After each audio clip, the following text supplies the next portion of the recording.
Je le rappelle, il y a 8 millions de déplacements par jour dans la métropole, 2 millions durant l'heure de pointe et en croissance. Ces chiffres-là ne vont pas diminuer. Il y a des infrastructures complétées, la 30, la 25.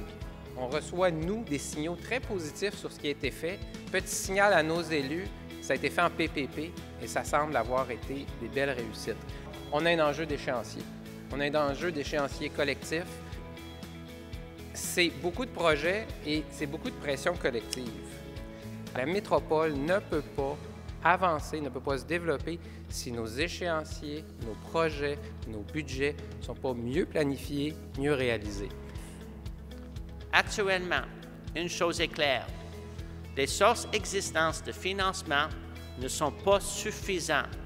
Elles ne permettent pas de répondre à l'ensemble des investissements requis pour le maintien et le développement des réseaux de transport en commun de la région de Montréal.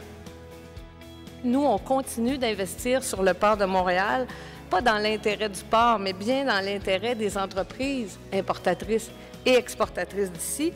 On veut réaffirmer le rôle de Montréal comme plaque tournante de transport et logistique. On a vraiment tout pour réussir, aéroport, port, compagnie ferroviaire, compagnie de camionnage, beaucoup d'entreprises qui importent et exportent. De tous les aéroports canadiens, Montréal-Trudeau est celui qui affiche la plus forte proportion de voyageurs internationaux. Le CN fait partie de vos solutions, mais surtout fait partie de la communauté montréalaise. Mais on transporte l'aluminium, le bois d'œuvre, papier journal, les minerais, des conteneurs, du blé, des automobiles et maintenant du pétrole brut qui vient de l'ouest canadien qui s'en va à Saint-Romuald, à Québec. L'amélioration de la fluidité de la circulation est essentielle pour la vitalité économique de Montréal. Nous voulons des choix qui respectent la capacité de payer de l'ensemble des Québécois. La reconstruction de l'échangeur Turcot constituera le plus grand chantier routier jamais entrepris au Québec. Mais l'essentiel, c'est de construire ce pont-là et c'est ce qu'on va faire. Et on va le faire sans partisanerie politique.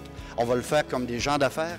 Je veux avoir des décisions qui vont faire du sens et qui, ensemble, vont nous permettre de bâtir l'avenir dont vous parliez, M. Leblanc. C'est venu d'un constat très clair. S'il y a un message que je reçois de la communauté d'affaires, c'est que l'enjeu du dispositif de transport, de la fluidité des déplacements, est crucial pour notre productivité, pour notre économie.